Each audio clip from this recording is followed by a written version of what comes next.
Thank you, Mr. So I'm just going to try briefly.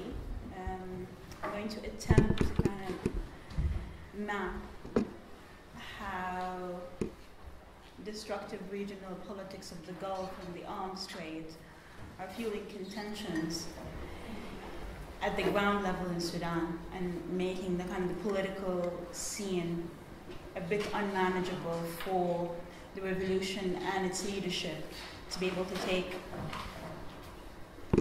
true control of or over. So in a recent piece by BAR, which is the Black Agenda Report, and they identify as a progressive leftist group in America. So their piece is basically a testament of the degree of ignorance that surrounds the global politics of the South. The piece, like many others, reduced the Sudanese revolution to a clash of civilizations-like rhetoric, where a Cold War struggle between the opponents of the Muslim Brotherhood, as is espoused in the figurehead of al-Bashir, and the region's liberals, culminated in the triumphant of the region's liberals, basically, which is supposedly, in this instance, it's the military in Egypt and the monarchy in the Gulf. Liberals, in this sense, are redefined in a reactionary sense to encompass everything that isn't political Islam. This narrative, when reporting on Sudan's revolution, seems to take center stage at the expense of class struggle.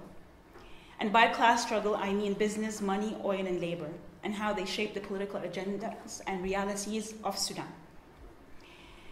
The conflicting push and pull factors resulting from the problematic geopolitics and the destructive internationalist and regional interventionism in Sudan gave rise to militia tribalism, to the determinant of state institutions.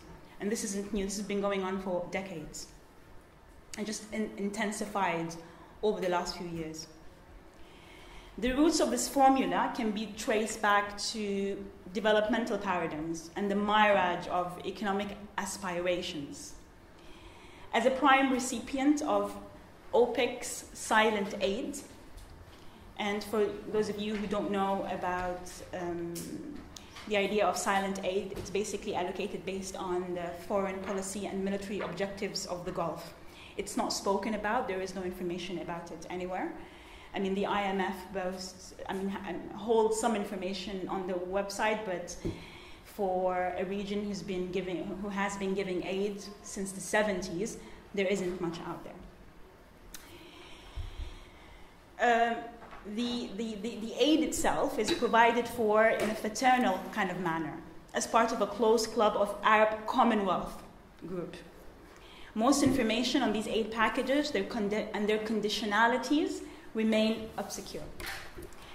What is known, though, economically speaking, that Sudan and many other non-oil producing low-income countries have contributed massively to the Gulf surplus at loss of their own balance of payment accounts.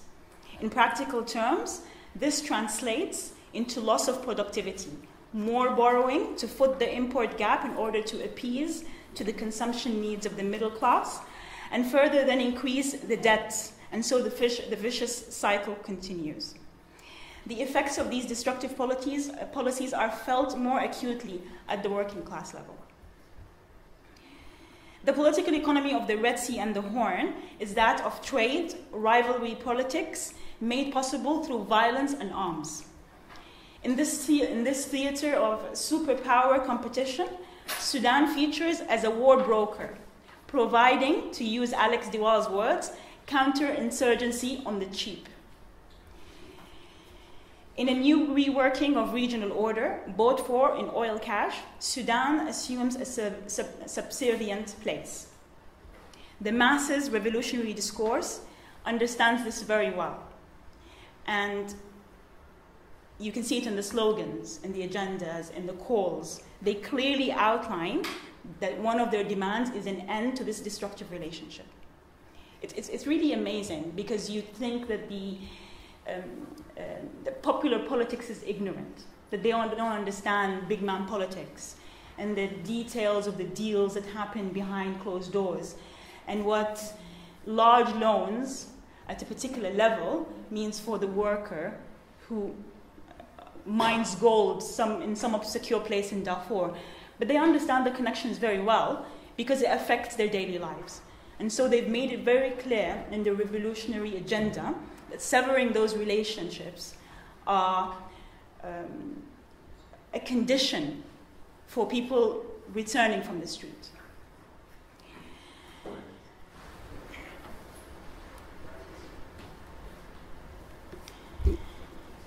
The domestic history of internal reordering to accommodate the aforementioned regional politics reshaped the structure of the dominant state institutions.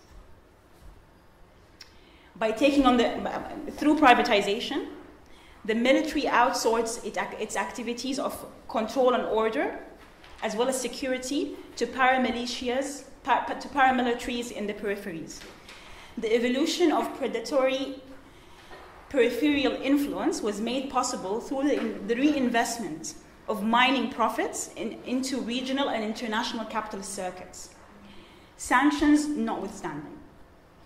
To complicate matters still, these illicit activities were brought into the legal fold at some point, using none other than democratic processes. Even today, the leadership of the revolution struggles with establishing the parameters of what is legally and constitutionally condoned, while the military and its affiliates constitute a state within a state, funded by external enterprises, like the war in Yemen, which allows it to withstand the internal pressure politics and places it at an advantage redistributive position. The militias are in an unequivocal position to manage the state's economic rents.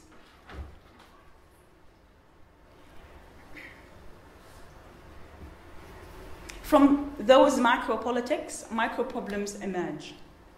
The militia's central political stage and claims of financing the state from its own revenue in the name of safeguarding national security infers indirectly a request for legitimacy, or at least a legitimacy to govern. And I mean, obviously those demands have been successful to a degree. The different parties signed an agreement this morning, and in it, I mean, it was basically a power-sharing agreement between the revolution's leadership and basically the military and its militias. In situations like these, criminal activities are normalized and endorsed as part of everyday state transactions that will surely shape the country's Bill of Rights. In the media campaign over the past few weeks aimed at improving the image of the militias, its spokesperson stated that all military bodies invest in economic enterprises for the purpose, and I quote directly, destroying during war and rebuilding in peace. He went on to say that the RSF, which is the rebrand of the Janjaweed, he went on to say that they are tough on corruption, citing their non-ideological nature as an advantage in building a nationalist, non-exclusionary platform. I mean, this is a militia talking. They've completely kind of taken over, adopted this like mainstream language that should somehow allow them to kind of take over the state and govern. He went on to suggest that the country's national security is tied to the RSF, to the Janjaweed, given their resilience and tactics that has enabled them to persevere, referencing their role in the successful and uninterrupted economic productivity necessary for Sudan to achieve stability. Obviously, this is not true. As Nasir mentioned earlier, they've been in Yemen for 4 years, and they've completely failed in overtaking the Houthis. The productivity he speaks of here is that of exporting child soldiers to fight the Yemen war, taxing the remittances of cheap labor in the Gulf, land grab for the benefits of foreign direct investment, and it's mostly coming from the Gulf, selling off public sector industry to the Gulf in a recent economic report published by the Investments Ministry in Sudan. An internal source reported that the selling off of public sector industry has been reacquisitioned completely by the Gulf. And pushing for unregulated labor laws in the extractive industry. Over the past 6 months, the RSF now manage the security file. Over the past 6 months, the RSF, who now manage the security file of the country, have shown extremely violent tendencies in their reaction to organized political strikes. Those in the extractive industry, specifically who work in the oil or the mining sector, are met with a worse fate.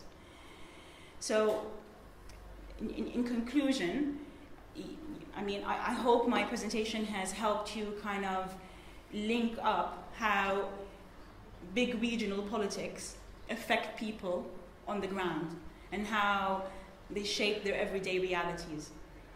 A militia group like the RSF or the Janjaweed, because they are emboldened or beheld in their economic allegiance to Gulf countries who pay their bill at the end of the day, through economic enterprises in the extractive industry in Sudan, will attempt to control the masses, manipulate the masses, rework